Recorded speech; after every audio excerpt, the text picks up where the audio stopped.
விஜயபுரி நாட்டு மன்னருக்கு வேட்டையாடுவதில் அதிக இன்பம். அவர் தமது ஆயுதங்களுடன் காட்டில் கொடிய மிருகங்களை வேட்டையாடிவிட்டு நகருக்கு எல்லையில் உள்ள கோயில் மரத்தின் நிழலில் சிறிது நேரம் ஓய்வாக உறங்கிக் கொண்டிருந்தார். திடீரென்று எங்கிருந்தோ ஒரு கல் வந்து மன்னரை காயப்படுத்தி அவர் தூக்கத்தை கலைத்தது. சுற்றி இருந்த காவலர்கள் நாலா பக்கமும் சென்று ஒரு நடுத்தர வயது பெண்ணை பிடித்து அழைத்து வந்து மன்னர் முன் நிறுத்தினர். மன்னர் அந்த பெண்மணியை பார்த்து, ஏம்மா என் மீது கல்லை எறிந்தாய்? அது என் தூக்கத்தை கலைத்ததுடன் என்னையும் காயப்படுத்தி விட்டது என்றார்.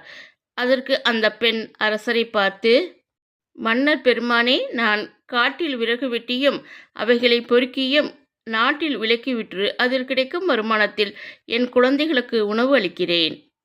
வரும் வழியில் மரத்தில் பழங்கள் இருப்பதை பார்த்தேன். என் குழந்தைகளின் நினைவு வந்தது. பிள்ளைகளின் பசியை போக்குவது பெற்றவள் கடமை அல்லவா? அந்த பழங்களை பறிப்பதற்காக ஒரு கல்லை எடுத்து மரத்தில் எறிந்தேன். தாங்கள் மர நிழலில் உறங்கிக் கொண்டிருந்தது தூரத்தில் இருந்த எனக்கு தெரியவில்லை. நான் எறிந்த அந்த கல்லானது உங்கள் மீது பட்டு உங்கள் தூக்கத்தை கலைத்ததுடன் உங்களையும் காயப்படுத்தி விட்டது. இந்த தவறுக்கு நான் தான் காரணம். தயவு செய்து என்னை மன்னித்து விடுங்கள் என்று வேண்டி நின்றாள்.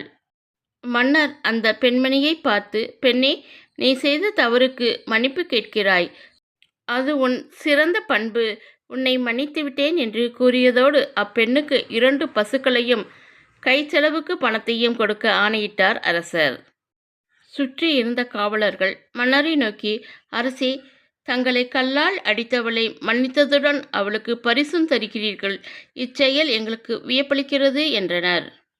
காவலர்களை பார்த்து மன்னர், காவலர்களே, அறிவற்ற மரம் கல்லால் அடித்தால் பழம் தருகிறது.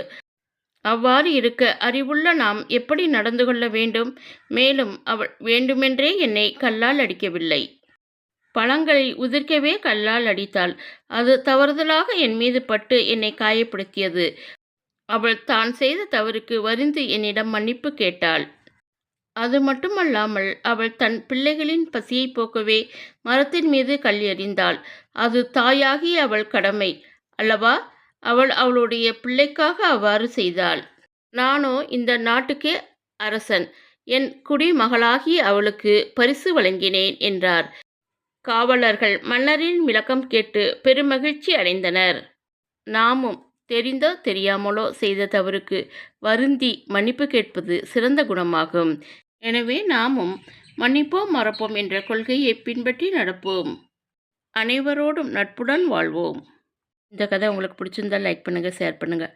உல்டா உலகத்தை சப்ஸ்கிரைப் பண்ண மறந்துடாதீங்க. நன்றி, வணக்கம்.